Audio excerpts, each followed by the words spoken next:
இயேசுவே நீர் தொட்டால் போதும் என் உடலெல்லாம் அற்புதம் காணும். இயேசுவே நீர் சொன்னால் போதும்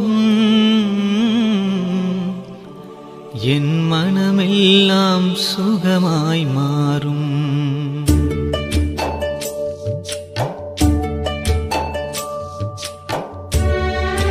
நித்திய ஸ்துதிக்குரிய பரிசுத்த கருணைக்கு பக்தியாராதனை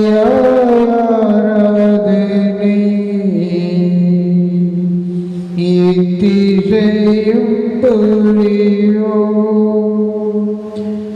நித்திய ஸ்துதிக்குரிய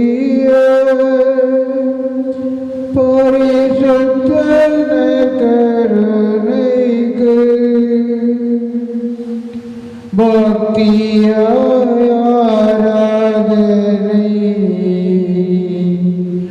இத்திசையும் புரியோம். நித்திய ஸ்துதிக்குரிய பரிசுத்த கருணைக்கு பக்தியாராதனை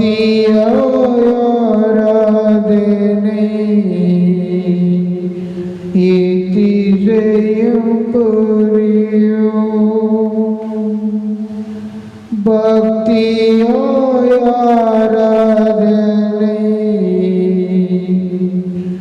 இத்திசையும் புரியோம்.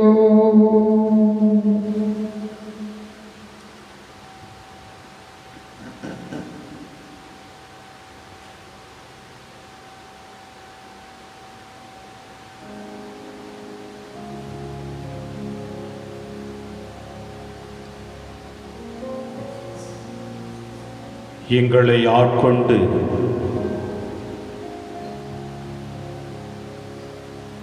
உமது அன்பினால் எங்களை பாதுகாத்து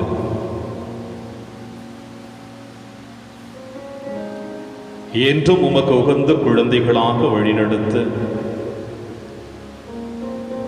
எங்கள் மத்தியில் எழுந்தருளி வந்திருக்கின்ற எங்கள் அக்கருடைய நாதரே, இதோ உம்முடைய பொற்பாதம் எங்கள் ஒவ்வொருவரையும் அர்ப்பணித்து செபிக்கிறோம்.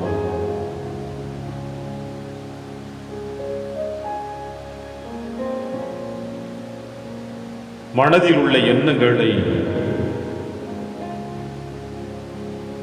உன் பாதத்தில் அருகிலே அமர்ந்து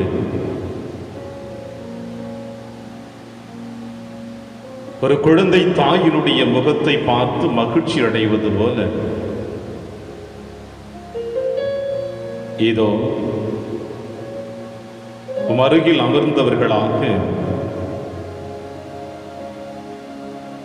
உம் குரலை கேட்டு அதில் நிறைவை பெற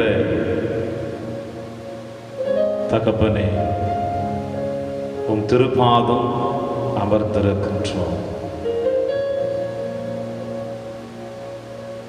இயேசு இயேசு என்று அழைத்து நீர் பேச பேச நாங்கள் கேட்க வேண்டும் என்று இதோ உம் அருகில் நாங்கள் வந்து அமர்ந்திருக்கின்றோம். மார்த்தாள் மரியாள் வீட்டிற்கு நீ செல்லுகின்ற பொழுது மரியாள் மட்டும் பாதத்தில் அமர்ந்திருக்கவில்லை என்று நாங்கள் சொல்ல முடியாது. இதோ இன்று எங்கள் இதய வீட்டையும் நீ தேடி வந்திருக்கிற இயேசுவே, எங்கள் இதய வீட்டிலே தேடி வந்திருக்கிற உம்மை நாங்கள் மகிழ்ச்சியோடு வரவழைத்து பாதத்தில் அமர்ந்து உம் குரல் கேட்க நாங்கள் காத்து கொண்டிருக்கின்றோம். இதோ காலை விடிந்து முதல் இப்பொழுது வரை எத்தனையோ வார்த்தைகளை நாங்கள் செவிப்படுத்தி கேட்டுவிட்டோம். எந்த வார்த்தைகளும் எங்களுக்கு ஆறுதல் கொடுக்கவில்லை. ஒவ்வொரு வார்த்தைகளும் எங்களுடைய வாழ்வையை அழிக்கக்கூடிய அளவிற்கு தான் நாங்கள் உணர்ந்து விட்டோம். அல்லது ஆசை வார்த்தைகளினால் எங்களை அழைத்து எங்களிடம் இருப்பதை பெற்றுக்கொண்டு மகிழ்ச்சியோடு சென்று விட்டார்கள். ஆனால் இது நாங்கள் நிம்மதியற்றவர்களாக உன் திருவுநிலையில் இதை வந்து அமர்ந்திருக்கின்றோம். இயேசுவே, இந்த ஒரு சில நிமிட துளிகளில் எங்களை உன் கரத்தில் அர்ப்பணிக்கின்ற பொழுது உம்முடைய ஆவின் அபிஷேகத்தினால் எங்களை தூய்மையாக்கியருள உன் பாதத்தில் எங்களை அர்ப்பணிக்கின்றோம். உம்முடைய காயப்பட்ட கரத்திலிருந்து வழிந்தோடி வருகின்ற திரு ரத்தம் எங்கள் உச்சம் தலை முதல் உள்ளம் கால் வரை பாய்ந்தோடு செய்ய வேண்டும் என்று உம் திருப்பாதம் அமர்ந்திருக்கின்றோம். வெள்ளிக்கிழமை என்றாலே எங்கள் பாவங்களுக்காக மனமருந்தி உம்முடைய பாடுகளை நினைவுபடுத்தக்கூடிய திருநாளை நாங்கள் நினைவிற்கொண்டு உம் திருப்பாதத்தில் அமர்ந்திருக்கின்றோம்.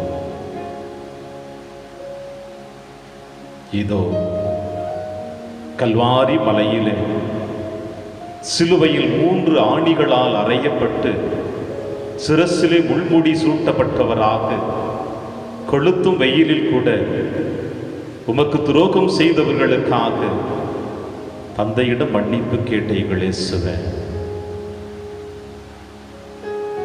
அந்த துரோகிகளில் நாங்களும் ஒருவராக இருக்கிறோம் என்பதை நினைவு கூர்ந்து உன் திருப்பாதம் அமர்ந்திருக்கின்றோம். எங்களை மன்னித்து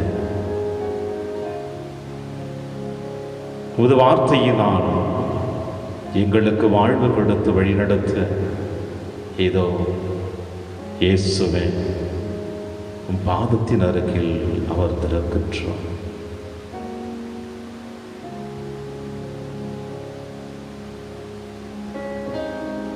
ஒரு குழந்தை தன் தாயிடம் கதைகள் சொல்ல கேட்டு தன் தாயினுடைய உதட்டின் அசைவுகளை உற்று நோக்கி கொண்டிருப்பது போல தன் தாயினுடைய மகிழ்ச்சியான முகத்தை பார்த்து கொண்டிருப்பது போல அப்பா, இந்த நாங்களும் உம்முடைய முன்னிலையில் அமர்ந்து கொண்டு உம்முடைய உதட்டு அசைவுகளை காண, உம்முடைய புன்னகையான முகத்தை காண ஏதோ உம் பொற்பாதம் அமர்ந்து உம் வார்த்தைகளுக்கு செவிமடுக்க போகிறோம்.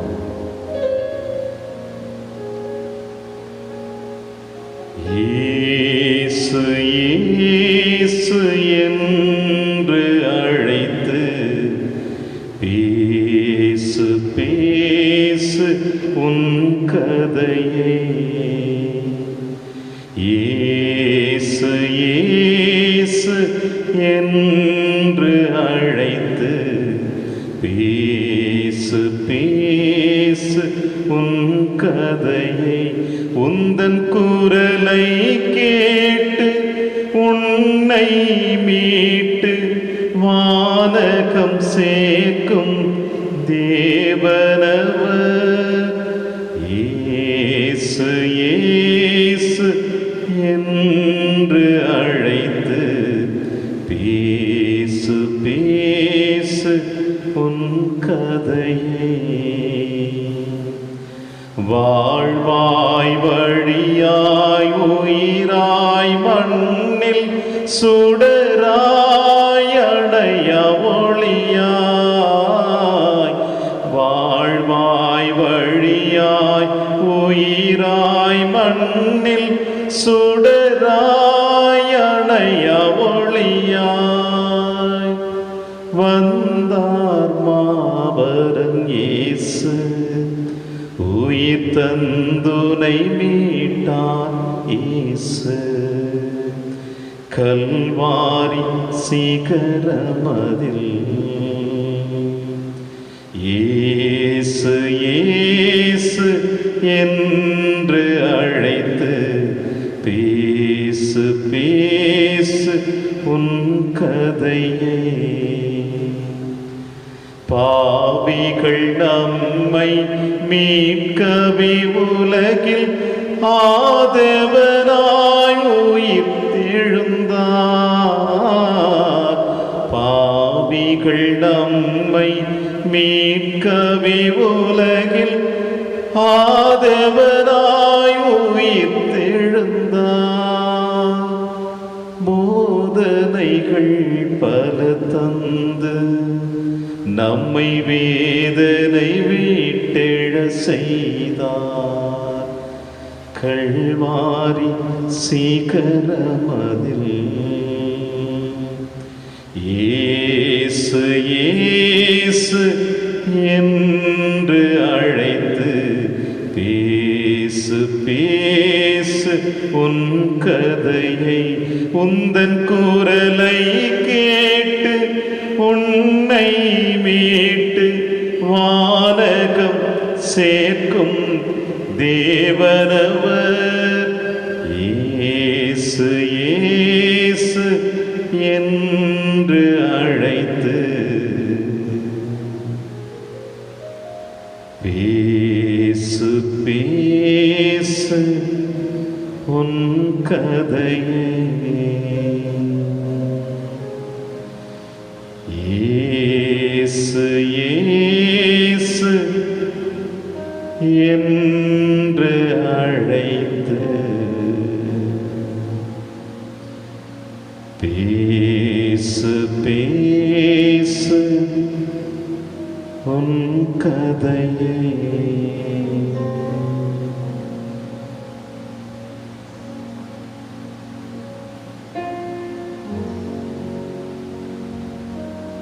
நற்கருணை நாதரே,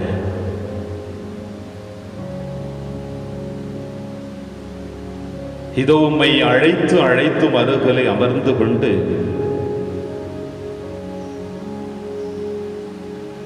எங்கள் கவலைகளை கொட்டிவிடவும் எங்கள் மன துயரத்தை உம் பாதத்தில் இறக்கி வைக்கவும் என் குடும்ப சுமைகளை உம் கரத்தில் எடுத்து கொடுத்து விடவும் நிறைவற்று அலைந்து தெரிந்து கொண்டிருக்கின்ற என் மனதினை நிறைவு தரக்கூடிய உம்முடைய பொற்கரத்தில் ஒப்பு கொடுக்கவும் இதோ இந்த நேரத்தில் உம் திருபாதம் அமர்ந்து உம்மை உற்று நோக்கி கொண்டிருக்கிற நேசர்,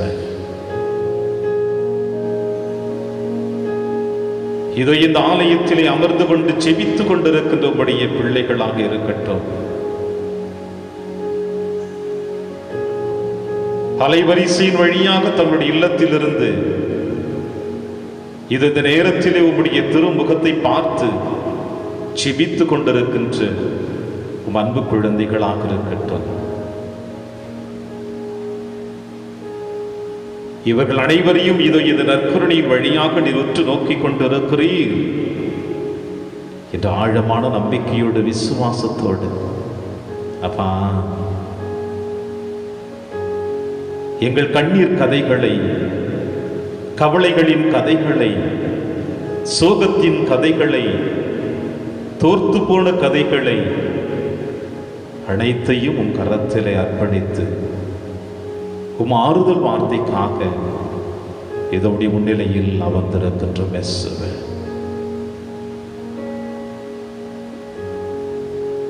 இன்று நீ தரக்கூடிய இந்த வார்த்தை தான் இந்த வாரம் முழுவதுமாக எங்களுக்கு ஒரு உந்து சக்தியை போல நீர் எங்களோடு பயணித்துக் கொண்டிருக்கிற நம்பிக்கையோடு நாங்கள் பயணிக்க போகிறோம். எம்மாவு நோக்கி அன்று நடந்த சீடர்கள் உம்மோடு நடப்பதை மறந்து நடந்தார்கள். ஆனால் இன்று நீ தரக்கூடிய ஆறுதல் வார்த்தைகளை நாங்கள் பெற்று மகிழ்ச்சியோடு நாங்கள் பயணிக்க போகிறோம். அப்பா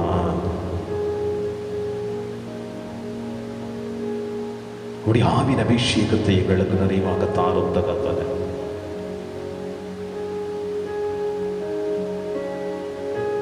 உம் அருகிலே அமர்ந்து கொண்டிருக்கிற எங்களை எந்த அசுத்தங்களும் தீண்டாமல்,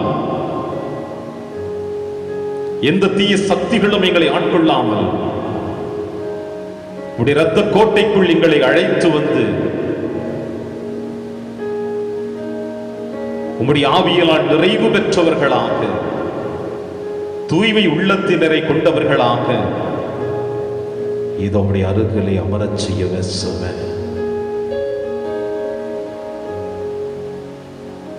யாரிடம் செல்வோம் இறைவா, வாழ்வதரும் வார்த்தை உம்மிடம் தானே இருக்கிறது என்று பேதுரு உணர்ந்து உம்மிடம் தன்னை அர்ப்பணித்தது போல, தகப்பனே இதோடு வாழ்வு தரக்கூடிய வார்த்தைக்காக உம் அருகிலே நாங்கள் அமர்ந்திருக்கிறோம்.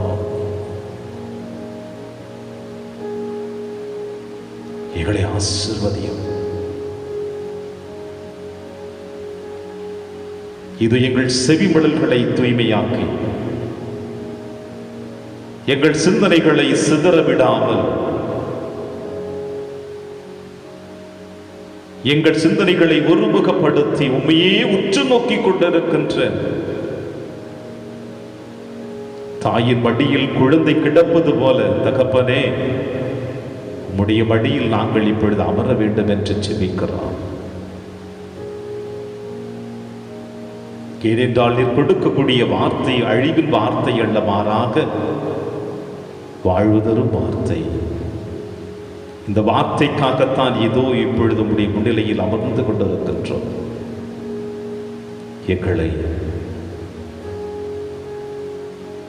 எங்கள் செவிகளை தூய்மையாக்கி உம்முடைய அன்பின் பிள்ளைகளாக வழிநடத்த வேண்டும் என்று எங்கள் ஆண்டவர் ஆகிய கிறிஸ்து வழியாக பார்த்து செபிக்கின்றோம். ஆமென்.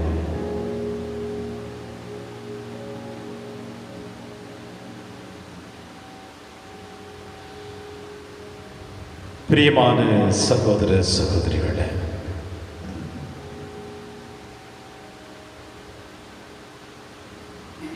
ஒரு மகிழ்ச்சியின் தருணத்திலே, ஒரு சந்தோஷத்தின் தருணத்திலே,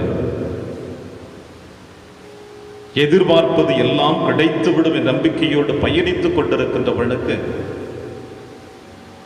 நினைத்த காரியம் கைகூடுகின்ற பொழுது மகிழ்ச்சியோடு அந்த நாளை அவன் கடந்து செல்லுவதைப் போல ஏதோ இப்பொழுது மீண்டுமாய் நாம் அனைவருமே மகிழ்ச்சியின் தருணத்தில் இந்த நற்கருணை நாதருடைய முன்னேறியில் நாம் அமர்ந்திருக்கின்றோம். நாம் அனைவருமே ஆசீர்வதிக்கப்பட்டவர்கள் தான். நம் அனைவருமே பேறு பெற்றவர்கள் தான். நம் அனைவருமே ஆண்டவர் இயேசு கிறிஸ்துவால் அன்பு செய்யப்படுகிறவர்கள் தான். இன்னும் சொல்ல போனால் இன்று நாம் அவருடைய ஆசீர்வாதத்தை பெறக்கூடிய நாளாக நமக்கு அழைக்கப்பட்டிருக்கின்றது. சற்று சிந்தித்து பாருங்கள். இன்றைய நாளிலே எத்தனையோ உள்ளங்கள் இந்த மாபெரும் தருணத்திற்காக ஏங்கி தவித்துக் கொண்டிருக்கின்ற பொழுது, அவர்கள் அனைவருக்கும் இந்த தருணம் கிடைக்காமல் இருக்கின்ற பொழுது, ஆனால் நமக்கு மட்டும் இந்த தருணத்தை தேவன் கொடுத்திருக்கிறார் என்றால் அது அவர் அன்பினால் மட்டும்தான். நாம் தேடியது இப்பொழுது நமக்கு கிடைத்திருக்கிறது. எதற்காக அலைந்து திரிந்து கொண்டிருந்தோமோ, எவை நம்முடைய வாழ்விலே மகிழ்ச்சி கொடுக்க வேண்டும் என்று தேடினோமோ, அது இப்பொழுது நமக்கு கிடைத்து விட்டது. ஏனென்றால் வாக்கு மாறாத தெய்வம் அவர் சொல்லுகின்ற ஒவ்வொரு வார்த்தையும் நிறைவு செய்து கொடுப்பார். ஏமாற்றக்கூடியவர் அல்ல. கேளுங்கள், உங்களுக்கு கொடுக்கப்படும். தேடுங்கள், நீங்கள் கண்டடைவீர்கள். தட்டுங்கள், உங்களுக்கு திறக்கப்படும் என்று அவர் மனம் திறந்து நமக்கு வாக்குறுதியை கொடுத்திருக்கிறார். ஏனென்றால் இந்த மண்ணுலகிலே அவர் சாயலாக படைக்கப்பட்ட நாம் அனைவருமே பல நேரங்களில் அவரையும் தேடுகிறோம், பல நேரங்களில் உலக காரியங்களையும் தேடுகிறோம், பல நேரங்களிலே அவருடைய இதய கதவுகளை தட்டுகிறோம், பல நேரங்களிலே அசுத்தங்களின் கதவுகளையும் தட்டுகிறோம். பல நேரங்களிலே அவரிடம் மண்டியிட்டு சிவித்து கேட்டுக் கொண்டிருக்கின்றோம். பல நேரங்களில் இந்த உலக அசுத்தங்களை நினைத்தாலே போதும் நம் கதவுகளை திறந்து கொட்டி கொண்டிருக்கின்றது. ஆக வாழ்க்கையிலே பல நேரங்களில் இவர் பாதத்தில் அமர்ந்து அவரை தேடி தேடி கண்ணீரோடு அவர் கேட்ட தருணங்கள் எத்தனையோ இருந்தாலும் இன்று நாம் கேட்டது கிடைக்க போகிறது. இன்று நாம் தேடி வந்தது கிடைக்க போகிறது நம்முடைய கரங்களிலே. இன்று எந்த கதவை நாம் தட்டினோமோ அந்த கதவு திறந்து வைக்கப்பட்டிருக்கிறது. எனவேதான் அவர் அருகிலே நாம் அமர்ந்து கொண்டிருக்கின்றோம். அவருடைய இதே கதவை நாம் தட்டிவிட்டோம். ஆண்டவரே, உம்முடைய கதவை திறந்து வையும், நான் வந்து அமர்ந்து உம்மோடு நான் பேச வேண்டும் என்று கேட்டதினால் இரு கரம் விரித்தவராக தன்னுடைய இதயத்தை திறந்து வைத்து, வாயின் மகனே, என் மகளை என்று அவருடைய அருகில் நம்மை அமர வைத்திருக்கிறார். திறந்து விட்டு விட்டார் தன்னுடைய கதவுகளை. திறந்து வைத்தவர் அவர் அருகிலே அமர்ந்து கொண்டு அவருடைய வார்த்தைகளை கேட்பதற்காக நாம் அமர்ந்து கொண்டிருக்கின்றோம். கேட்க போகிறோம், கொடுக்க போகிறார். பிரியமான சகோதர சகோதரிகளே, இன்றைய நற்செய்தி வாசகத்தை நம்முடைய சிந்தனையின் கருவாக நாம் எடுத்துக்கொள்ளும் அதே நாளிலே இந்த மண்ணுலகில் ஆண்டவர் இயேசு கிறிஸ்து 3 ஆண்டுகள் பணி செய்கின்ற பொழுது தன்னை தேடி வந்த ஒவ்வொரு பிள்ளைகளையும் ஆழமாக அன்பு செய்து அவர்கள் தேவைகளை எல்லாவற்றையும் நிறைவேற்றி நிறைவு செய்து கொடுத்து அனுப்பினார். நம்பிக்கையோடு இருந்தவர்கள் அவரை தேடி சென்றார்கள். நம்பிக்கையற்றவர்கள் பொருளுக்காக, உணவுக்காக அவரை தேடி சென்றார்கள். இவ்வாறு தேடி வந்த எல்லா பிள்ளைகளையும் ஒரே சரிசமமாக ஒரு தாய் தன்னுடைய 10 குழந்தைகளை ஈன்றாலும் அந்த 10 குழந்தைகளுக்கு அன்பு செய்வது போல தேடி வந்த எல்லா பிள்ளைகளையும் அன்பு செய்து தன்னுடைய பணி வாழ்விலே இறைவனுடைய இரக்கத்தையும் விண்ணக வாழ்வை பற்றியும் அதற்கு எப்படி நாம் செல்ல வேண்டும் என்பதையும் இது தேவன் நமக்கு வெளிப்படுத்தி கொண்டிருந்தார். இவ்வாறு வெளிப்படுத்தி கொண்டிருக்கின்றவர் இன்றைய நற்செய்தி வாசகத்தில் சற்று மாறுபட்ட சிந்தனைகளோடு உங்களையும் என்னையும் சிந்திக்க அழைக்கிறார். லூக்கா நற்செய்தியாளர் பதிவு செய்கிற வார்த்தைகளை சற்று நாம் ஆழமாக சிந்திப்போமா? ஒருவரை ஒருவர் மிதிக்கும் அளவுக்கு ஆயிரக்கணக்கான மக்கள் திரண்டு வந்திருந்த பொழுது இயேசு முதலில் தம் சீடரோடு பேச தொடங்கினார். ஒருவரை ஒருவர் மிதிக்கும் அளவுக்கு கூட்ட நெரிச்சல் இருக்கின்ற பொழுது ஆண்டவர் இயேசு கிறிஸ்து இந்த பிள்ளைகள் ஒவ்வொருவரையும் கண்டு கொண்டிருந்தாலும் இவர்கள் அனைவரையும் ஒருபுறம் ஒதுக்கி வைத்துவிட்டு தான் அழைத்த சீடர்களிடம் பேச தொடங்குகிறார். தான் அழைத்த சீடர்களிடம் பேச தொடங்குகிறார். காரணம் என்னவென்றால் இந்த உலகத்தில் எந்த ஒரு மனிதனும் இதுவரை நான் பயப்பட்டதில்லை என்று சொல்ல முடியாது. ஏதாவது ஒரு விதத்தில் பயத்தை நம்முடைய உள்ளத்தின் ஆழத்திலே நாம் புதைத்து வைத்திருக்கிறோம். நேரம் வருகின்ற பொழுது அந்த பயம் வெடித்து அந்த மனிதனுடைய வாழ்வையை சின்னாபின்னமாக மாற்றக்கூடிய அளவிற்கு இன்று வரை ஒவ்வொரு மனிதனுடைய உள்ளத்தின் ஆழத்திலும் பயம் இருந்து கொண்டுதான் இருக்கிறது. அது நீங்களாக இருக்கட்டும், அது நானாக இருக்கட்டும், ஏதாவது ஒரு விதத்தில் நாம் பயந்துதான் வாழ்ந்து கொண்டிருக்கின்றோம். இன்று நற்கருணை நாதர் தன்னுடைய சீடர்களுக்கு பயப்படாதீர்கள், அஞ்சாதீர்கள் என்று சொல்கிறார். பயம் என்பது 2 வகைப்படும் என்பது நமக்கு நன்றாக தெரியும். ஒன்று, நாம் செய்த தவறுகளுக்காக பயப்படுவது. இன்னொன்று, நாம் தவறுகள் செய்யக்கூடாது என்பதற்காக நம்முடைய வழிகாட்டிகள் நம்மை வழிநடத்தி செல்லுகின்ற பொழுது சொல்லக்கூடிய வார்த்தைகள். இங்கே ஆண்டவர் இயேசு கிறிஸ்து என்ன சொல்லுகிறார் என்றால், நாம் எந்த விதத்திலும் தவறான பாதைகளில் சென்றுவிடக் கூடாது என்பதற்காக பயப்படாதீர்கள், நான் உங்களோடு இருக்கிறேன். ஆனால் யாருக்காக பயம் வேண்டும் என்பதையும் இங்கே சொல்லுகிறார்.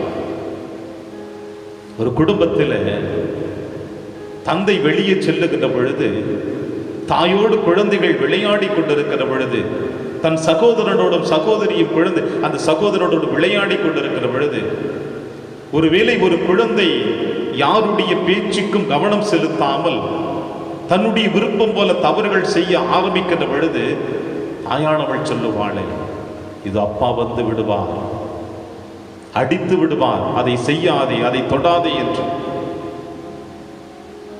இது தவறான பாதையில் அழைத்து செல்வதல்ல, மாறாக குழந்தையை நல்ல பாதையில் அழைத்து செல்வதற்காக சொல்லுகின்ற வார்த்தைகள். இங்கே ஆண்டவர் இயேசு கிறிஸ்து அதைத்தான் சொல்லுகிறார். பயம் வேண்டாம். பரிசேயர்களுடைய புளிப்பு மாவை குறித்து நீங்கள் கவனமாயிருங்கள். உடலை கொள்பவர்களுக்காக நீங்கள் பயப்படாதீர்கள். சிட்டுக்குருவிகளை விட நீங்கள் மேலானவர்கள். உங்களுடைய தலைமுடியெல்லாம் எண்ணப்பட்டிருக்கின்றது. இந்த வார்த்தைகள் அனைத்தும் தான் தேர்ந்தெடுத்திருக்கின்ற சீடர்களுக்கு சொல்லுகின்ற வார்த்தை. பயம் வேண்டாம், கலக்கம் வேண்டாம். நீங்கள் யாருக்காக பயப்பட வேண்டும்? என்னுடைய விண்ணக தந்தைக்காக. பிரியமான சகோதர சகோதரிகளே, உடலை கொள்பவருக்காக நீங்கள் பயப்படாமல், ஆன்மாவை எரிநரகத்தில் தள்ளக்கூடியவருக்காக நீங்கள் பயப்படுங்கள் என்று சொல்லப்பட்ட பொழுது, இந்த மண்ணுலகிலே வாழ்ந்து கொண்டிருக்கின்ற நீங்களாக இருக்கட்டும், நானாக இருக்கட்டும், யாராக இருந்தாலும் இந்த உடல் மண்ணோடு மண்ணாக அழிய போகிறது என்பது நம் அனைவருக்கும் தெரிந்த ஒரு உண்மை. ஆனால் நமக்குள் இருக்கின்ற ஆன்மா விண்ணகத்திற்கு செல்ல வேண்டும் என்பது நீங்களும் நானும் ஆசைப்படுகிறோம். அதை அழைத்து செல்ல வேண்டும் என்று ஆசைப்படுகிறோம். ஆனால் அதை எப்படி அழைத்து செல்லுகிறோம் என்பதுதான் கேள்விக்குறியாக இருக்கிறது. எனவே இந்த மண்ணுலகிலே ஆன்மாவை தூய்மையாக்கி விண்ணகத்திற்கு அழைத்து செல்ல வேண்டும் என்பதற்காக, நம்மையே நாம் தயார் செய்ய வேண்டும் என்பதற்காக இயேசு உடலை கொல்பவருக்காக நீங்கள் பயப்படாதீர்கள், மாறாக ஆன்மாவை எரி நரகத்தில் தள்ளக்கூடியவருக்காக நீங்கள் பயந்து வாழுங்கள் என்று இன்று அழைப்பு கொடுக்கிறார். ஆழமான சிந்தனை இது நம்முடைய வாழ்வில். ஏன் ஆன்மாவை நெறி நரகத்திற்கு தள்ளக்கூடியவருக்காக பயப்படுங்கள் என்று சொல்லப்படுகின்ற பொழுது, இந்த மண்ணுலகில் யாருக்காக நாம் வாழ்ந்து கொண்டிருக்கின்றோம், எதற்காக வாழ்ந்து கொண்டிருக்கின்றோம், எதை நோக்கி நாம் பயணித்துக் கொண்டிருக்கின்றோம் என்று சிந்தித்து பார்ப்போம். ஆண்டவரே, வாழ்வு தரும் வார்த்தை உம்மிடம் தானே உள்ளது என்று பேதுரு சொன்னது போல, வாழ்வு தரக்கூடிய வார்த்தை இந்த மண்ணகத்தை சார்ந்ததா அல்லது விண்ணகத்தை சார்ந்ததா? பல ஆண்டுகளாக தவறுகள் செய்து வாழ்ந்து கொண்டிருக்கின்ற ஒரு மனிதன் மரணப்படுக்கையிலே படுத்துக் கொண்டிருக்கின்ற பொழுது அவனிடம் நாம் பேச ஆரம்பித்தோம் என்றால் அவன் சொல்லுகின்ற வார்த்தை இதுவாகத்தான் இருக்கும்.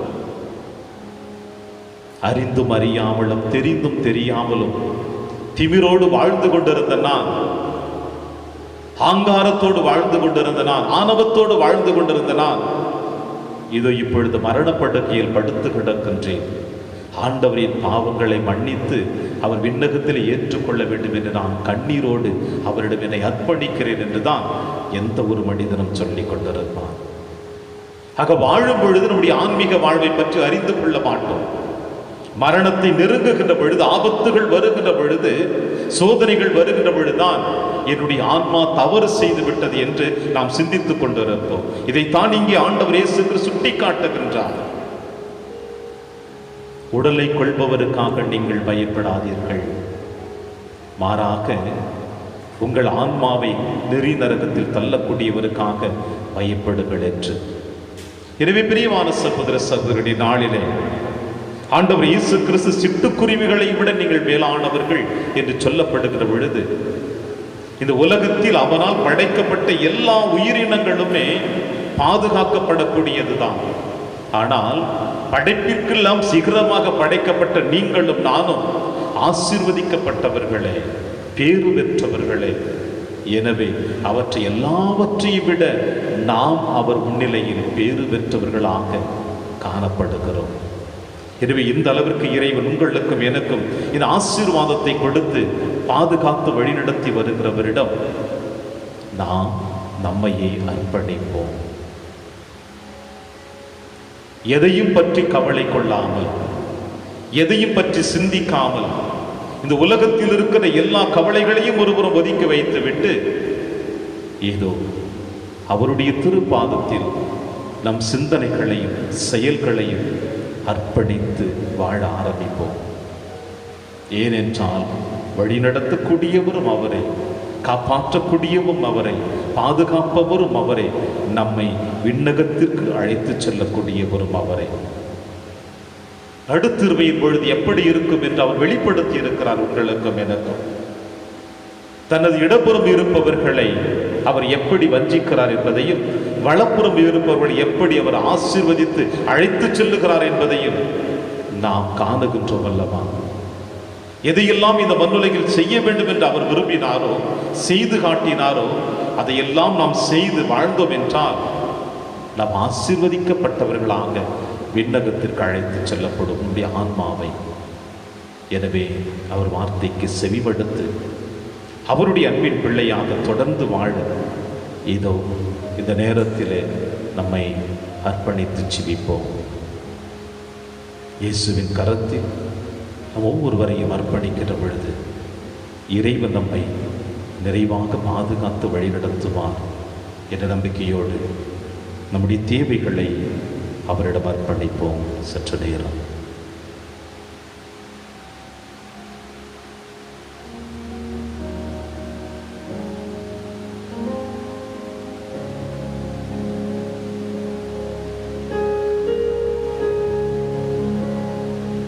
எங்களை பாசத்தோடு பராமரித்து பாதுகாத்து வருகிற எங்கள் வானக தந்தையே இறைவா,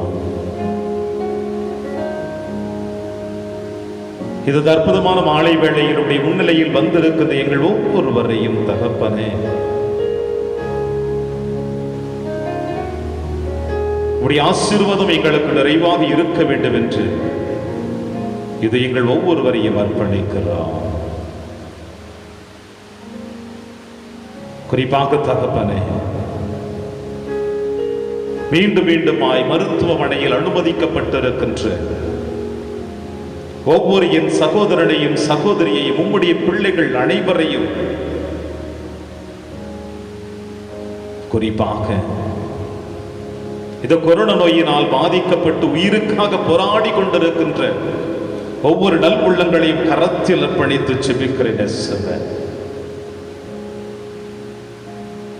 உயிர் கொல்லி நோயாகி இந்த நோயிலிருந்து இந்த உலகமே விடுதலை அடைய வேண்டும் என்பதற்காக இதோ நம்முடைய திருப்பாதத்தில் இந்த அனைத்து நல்வுள்ளங்களையும் கரத்தில் அர்ப்பணித்து ஜெபிக்கிறேன். இல்லத்திலே தனிமைப்படுத்தப்பட்ட பிள்ளைகளாக இருக்கட்டும், மருத்துவமனையில் தனிமைப்படுத்தப்பட்டிருக்கிற பிள்ளைகளாக இருக்கட்டும், தீவிர அவசர சிகிச்சை பிரிவில் அனுமதிக்கப்பட்டிருக்கின்ற எந்த பிள்ளைகளாக இருக்கட்டும், அனைவரையும் அப்பா இந்த நேரத்தில் கரத்தில் அர்ப்பணித்து ஜெபிக்கிறேன்.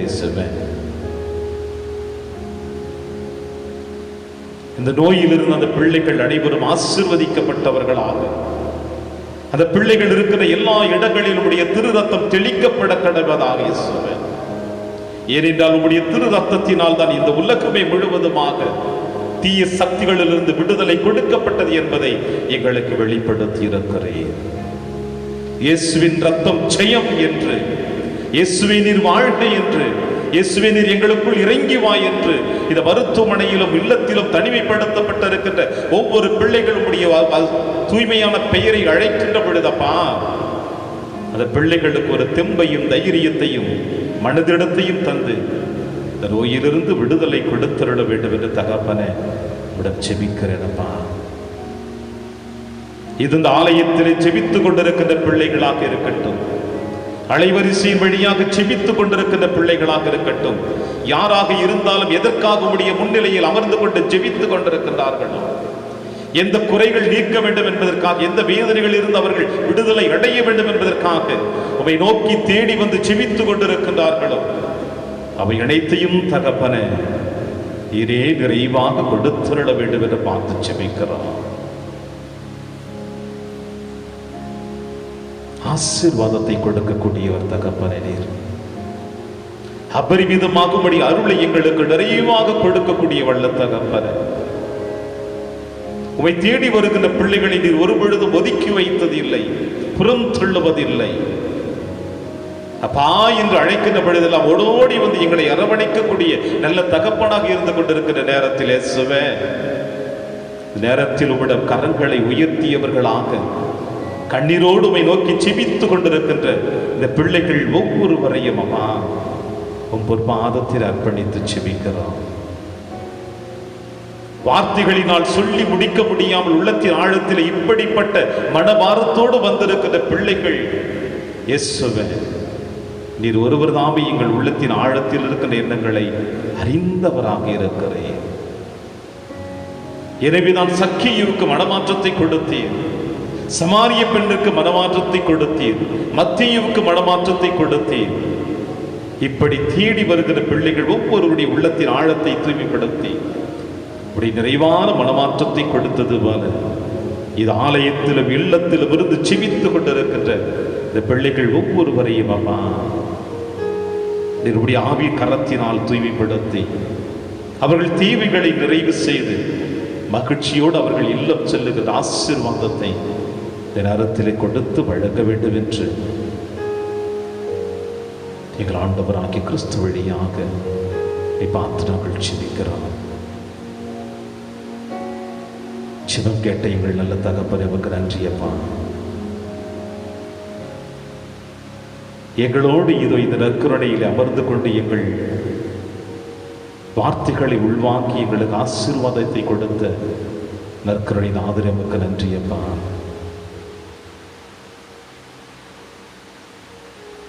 உம்முடைய ஆளுமைக்குள் எங்களை வரவழைத்து உம்மாளிகளை தூய்மைப்படுத்தி தந்தையோடு மகனோடு நல் உறவை ஏற்படுத்தி கொடுத்த ஆவியானவரே, உமக்கு நன்றி நன்றி நன்றி நன்றி நன்றி நன்றி நன்றி நன்றி நன்றி.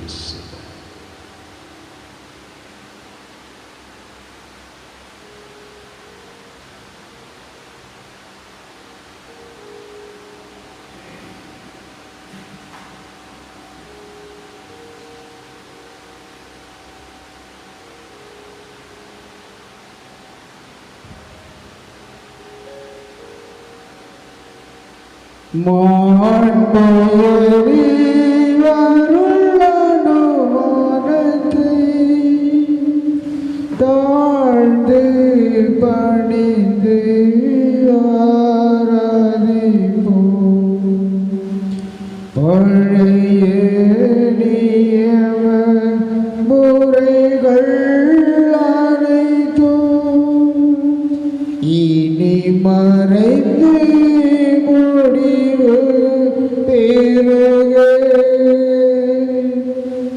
புதிய நியம முறைகள் வருக.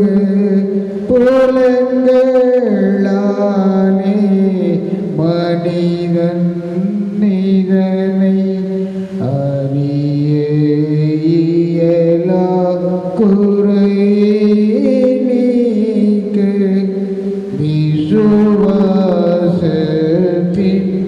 உதவி பெறுக. பிதாவர்க்கும் சுதனவர்க்கும்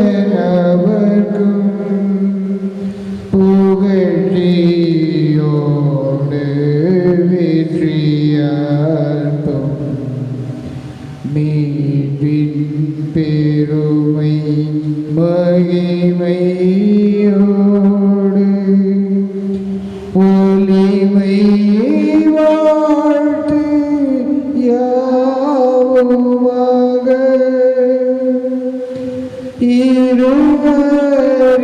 இருவரிடமாய் வருகின்றவரா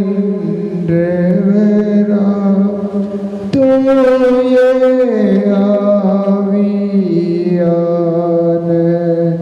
ஆவியானவர்க்கும் அளவில்லாத சம புகழ்ச்சி இன்றுமே உண்டாகுக. ஆமென்.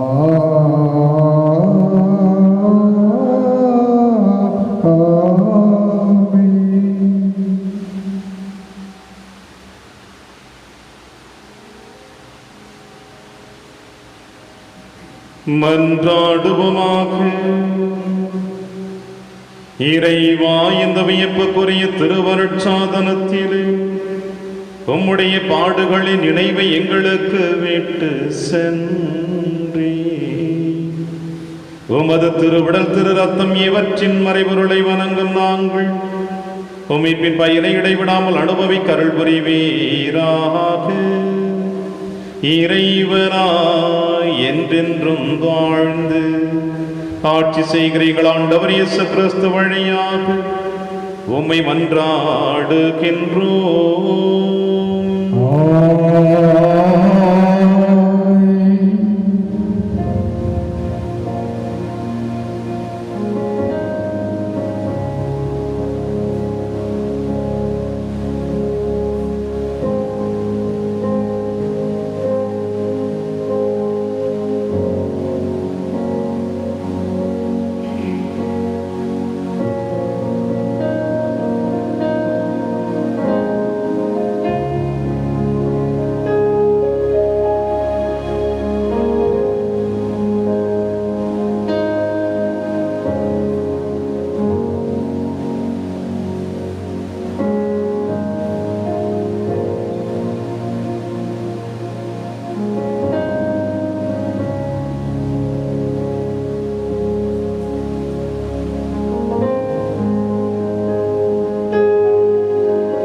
இயேசுவின் இருதயமே என்றும் இறங்கிடும் அருள்மயமே, உந்தன் ஆசியும் அருளும் சேர்ந்து வந்தால் எங்கள் ஆனந்தம் நிலை பெறுமே.